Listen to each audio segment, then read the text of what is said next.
I didn't change the locks when I found out my parents were sneaking into my apartment. I didn't confront them. I didn't even let them know I knew.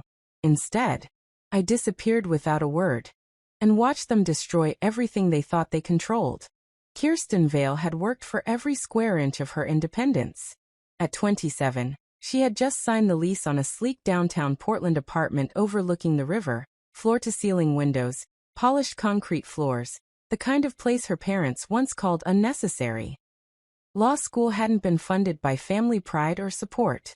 It had been paid for with scholarships, sleepless nights, and a brutal schedule at a mid-sized litigation firm that barely knew how young she really was.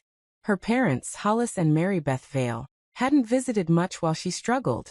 But the moment she settled into something beautiful, something stable, they suddenly reappeared, smiling too widely, asking too many questions about security codes, spare keys, and her work schedule. The first sign was subtle. Kirsten returned home one evening and noticed her entryway rug slightly misaligned. She assumed she'd kicked it earlier. The next day, her bathroom cabinet mirror was left cracked open an inch. She never left it like that. Then her leather-bound planner, the one she kept precisely aligned on her desk, was angled differently. She told herself she was being paranoid. Stress could do that. Until the scent hit her. Gardenia. Her mother's signature lotion, thick floral, impossible to miss. It clung faintly to the hallway air. Not enough for a guest. Just enough to linger. Kirsten stood still in the center of her living room, pulse rising. The apartment was locked. No signs of forced entry. Nothing stolen. But someone had been there. And deep down she didn't need proof to know who. Instead of calling her parents in a panic, instead of accusing them outright, Kirsten did something quieter. She began to watch her own life more carefully. Because if they were stepping inside her space without permission, she needed to know why. She didn't call her mother and casually ask if she had stopped by. She didn't accuse her father of crossing a line. Instead, she tested a theory. 2 years ago, when she first moved into her old place, she had hidden a spare key inside a ceramic planter on her balcony, a habit from college days. When she upgraded to this apartment, she brought the planter with her.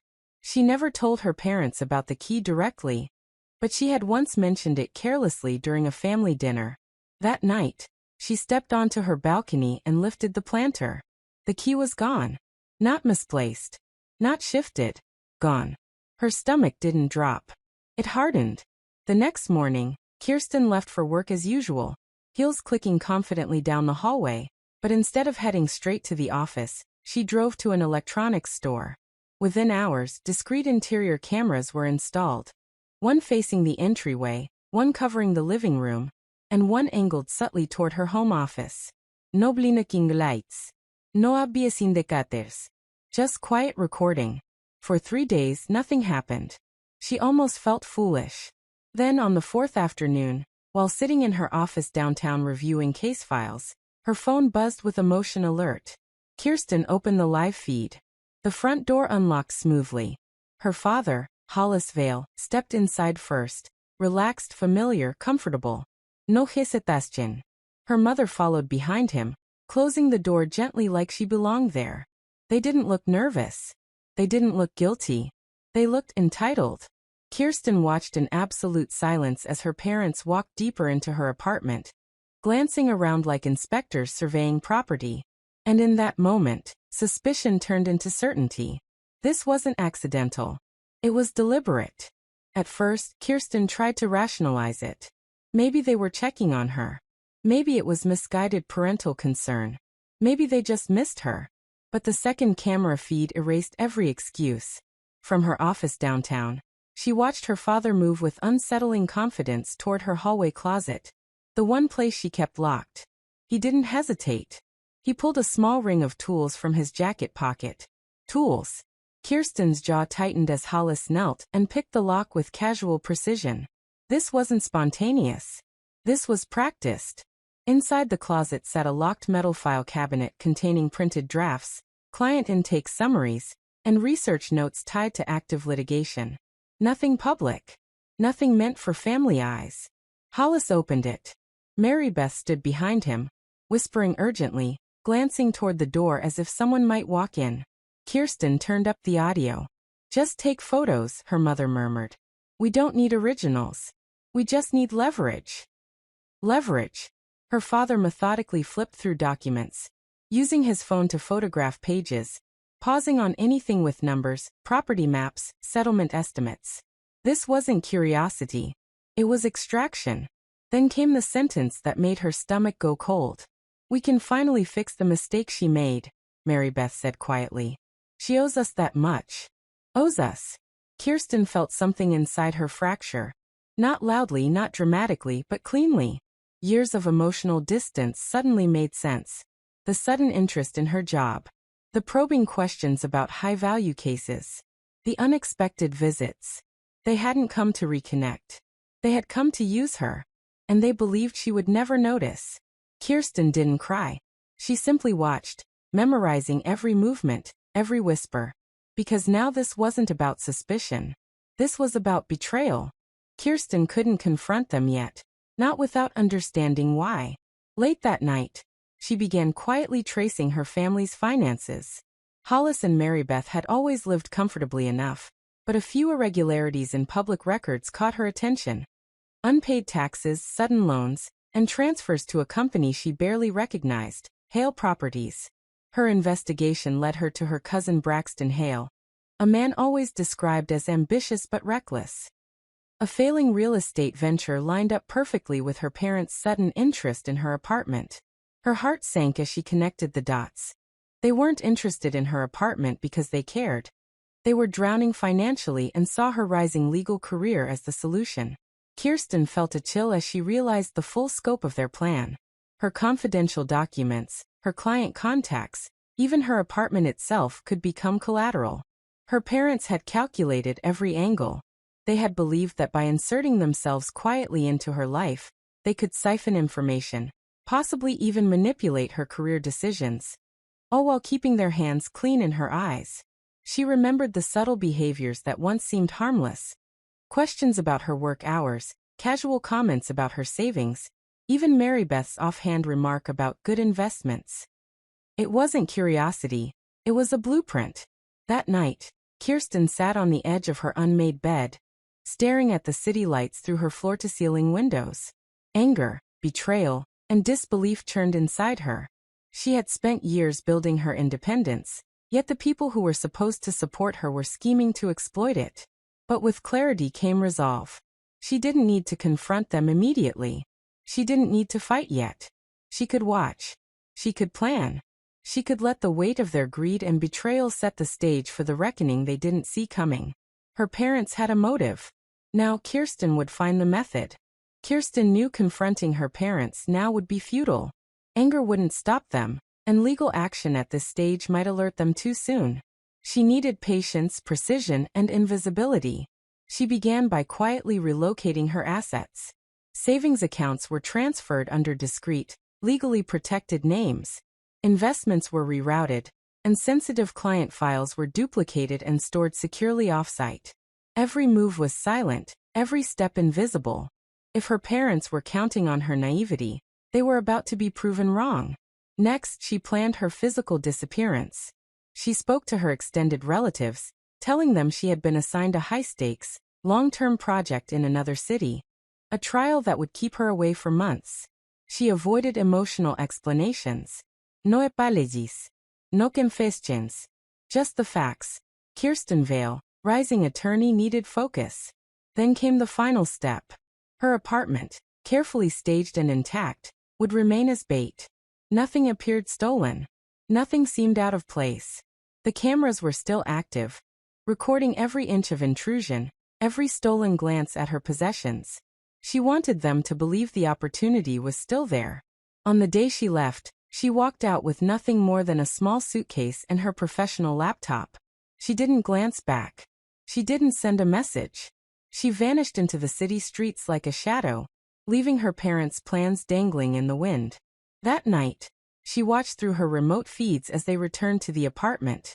Hollis and Mary Beth moved with their usual confidence, oblivious to the trap she had set. The documents they hoped to exploit, the apartment they thought they still controlled. All part of her carefully orchestrated plan. For the first time since discovering their betrayal, Kirsten felt a cold satisfaction. She wasn't reacting emotionally anymore. She wasn't powerless. She was in control. And every move from now on would be hers to command. Kirsten knew that knowledge alone wasn't enough. She needed to manipulate her parents, to make them act, to set their own downfall in motion. Inside her empty apartment, she carefully planted fabricated documents.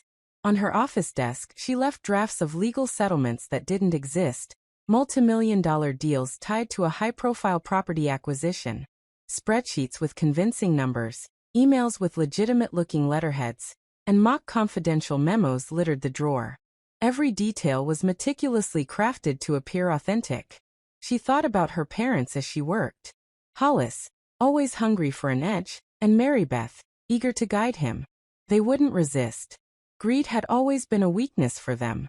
Kirsten smiled faintly at the thought of them walking straight into her trap. The bait was irresistible: money, influence, and the illusion that her success could serve their failing ventures. She also included hints that these deals would require inside knowledge, nudging them to invade further, to cross more boundaries. Every photograph, every copy they took would confirm the illusion. From a remote location, she monitored her cameras. She didn't intervene. She just waited. It took only 2 days. Hollis returned first, moving through the apartment with the confidence of a man who believed he was entitled. Marybeth followed, eyes scanning for anything that might help them gain an advantage. Kirsten watched silently, her pulse steady, her heart cold. Every action they took only confirmed what she already knew. They couldn't resist. They were predictably, irreversibly drawn to the trap she had designed. Kirsten leaned back, letting satisfaction wash over her. Revenge didn't have to be loud. Sometimes the sweetest vengeance was quiet, calculated, and unseen. Letting the guilty walk straight into the consequences of their own choices. She would let them fall by their own greed. And when it happened, there would be no escape. Kirsten didn't need to wait long. As predicted, her parents took the bait. Hollis returned first, entering the apartment with the casual confidence of a man who believed he owned every corner. Marybeth followed closely behind, whispering instructions and scanning her surroundings like a conspirator in a heist. Kirsten watched remotely, noting every movement, every expression. Her father opened the carefully planted files, flipping through the fabricated settlement drafts with greedy anticipation. He photographed spreadsheets and took notes, his eyes alight with the illusion of imminent gain. Marybeth, equally entranced, whispered advice. "Double-check the numbers. This could save us." It was almost cinematic, watching them cross boundaries that had once been invisible. Kirsten felt no shock anymore, only cold calculation. They weren't simply snooping now. They were actively acting on inside information, even though everything they were seeing was carefully constructed fiction. Days later, she began to see the consequences. Braxton Hale, her cousin and reluctant accomplice in the family's financial chaos, made a high-stakes property purchase based on the documents her parents had copied. They believed they were leveraging Kirsten's knowledge for their own benefit. The purchase was reckless, overpriced, and legally precarious. They had unknowingly walked straight into a trap Kirsten had meticulously designed. Every false figure, every misleading email, every fabricated memo was leading them toward financial collapse. Kirsten allowed herself a small, quiet smile.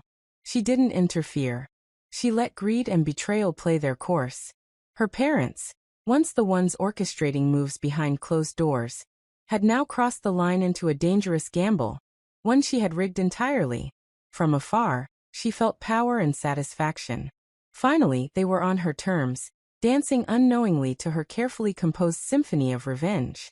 The consequences unfolded exactly as Kirsten had anticipated. Braxton Hale's property purchase, based on the fabricated documents her parents had stolen, began to unravel almost immediately. Contractors pulled out due to unclear ownership records. Banks froze transactions after noticing inconsistencies. Investors demanded immediate audits. The entire deal spiraled into public failure, and the ripple effects reached her parents like a tidal wave. Hollis and Marybeth, once confident in their manipulations, were blindsided. They had believed they were orchestrating a rescue for themselves, leveraging Kirsten's success as a lifeline. Instead, they had handed their cousin and themselves a financial disaster. Panic replaced greed in their eyes as they realized how far they had crossed, and how much of it was their own doing. Kirsten watched silently from her remote location, noting every call, every desperate whisper, every frantic step her parents took. They tried to fix the damage, scrambling to salvage Braxton's investments, but each move only worsened the collapse. Her parents' financial desperation deepened, each day a reminder of how they had underestimated her resolve. Even from a distance, Kirsten felt a profound sense of justice. She had never wished for harm, but she had ensured that betrayal carried its natural consequences. Every reckless decision, every greedy choice, every violation of trust had now caught up with them. And she remained untouched, calm, composed, and invisible. The apartment she had left intact now served as a memory, a ghost of their failed attempts to control her life. Her parents had thought power came from intrusion and manipulation. Kirsten had demonstrated that real power came from patience, planning, and the courage to let consequences unfold naturally. In that collapse, she saw clarity. Revenge didn't have to be loud. It only needed precision. And in this moment, precision had delivered justice perfectly. By now Hollis and Marybeth were panicked. Their initial confidence had crumbled under the weight of their own decisions. The property disaster wasn't just Braxton's problem, it had become theirs. Every creditor call, every collection notice, and every public report reminded them that they had overstepped in ways they could not reverse. One evening, driven by desperation, they returned to Kirsten's apartment. They needed answers. They needed to salvage something. They hoped to find clues, maybe documents they had missed, or evidence that could help them recover from the mounting chaos. But the apartment wasn't as they had left it.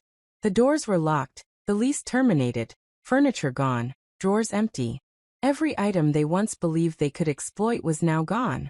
Panic set in as they tried to open windows, check balconies, and search every corner. The place, once a symbol of their perceived control, had become a void, a silent indictment of their greed. Hollis's hands shook as he realized the extent of their failure. Marybeth's face turned pale, eyes darting in disbelief. They had underestimated Kirsten's foresight, her patience, and her ability to turn their betrayal against them. For Kirsten, watching this unfold was bittersweet. She didn't savor their fear. She simply allowed it to be. The sight of her parents, frantic and helpless, was confirmation that her plan had worked perfectly. Every action they had taken, every trespass, every attempt at manipulation, had led them straight to this moment. It was more than revenge. It was the consequence of their own choices, magnified by their greed. And Kirsten, calm and unseen, felt the quiet satisfaction that comes from knowing justice had been served without a single word being spoken. Her parents finally understood. She was no longer theirs to control.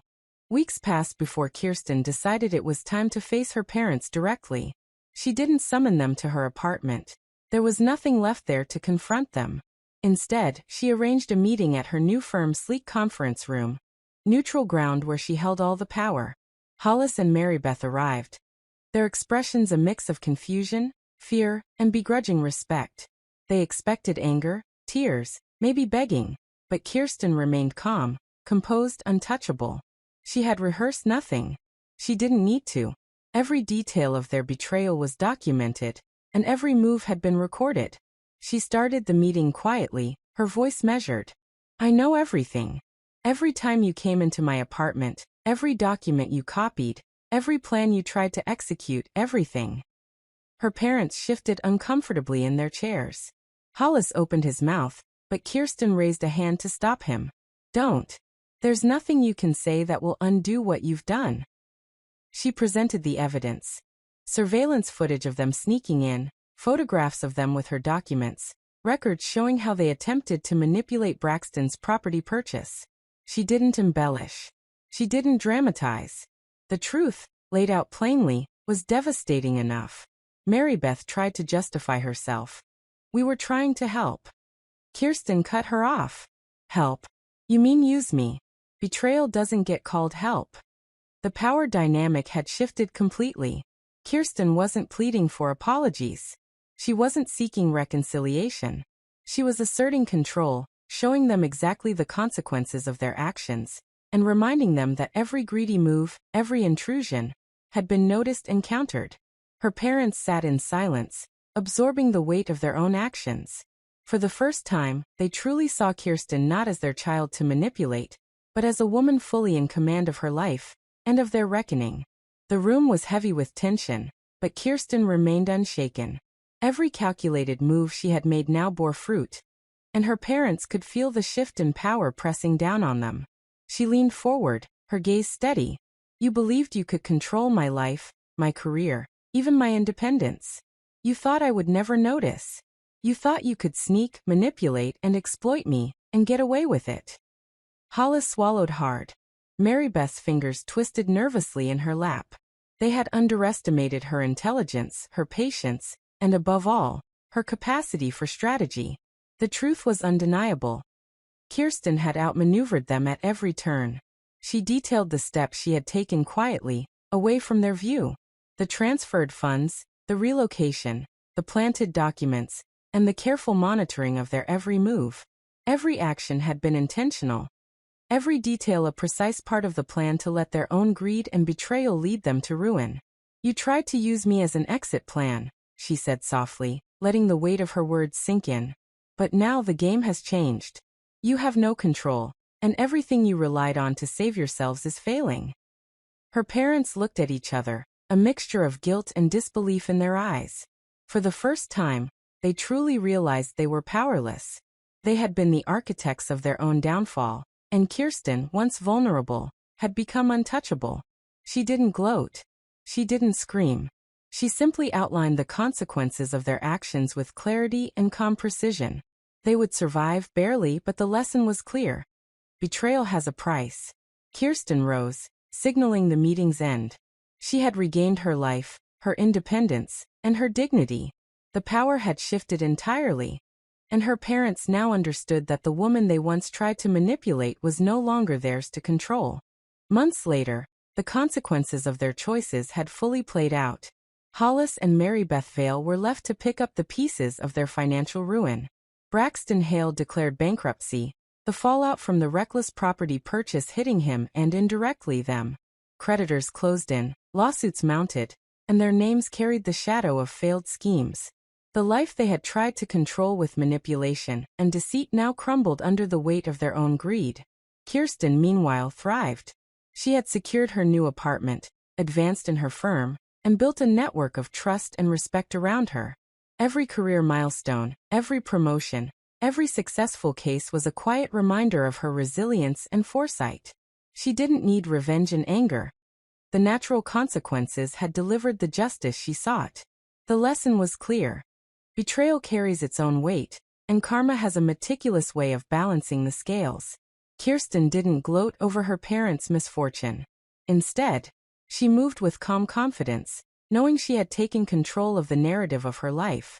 Her parents had underestimated her intelligence, her patience, and her resolve.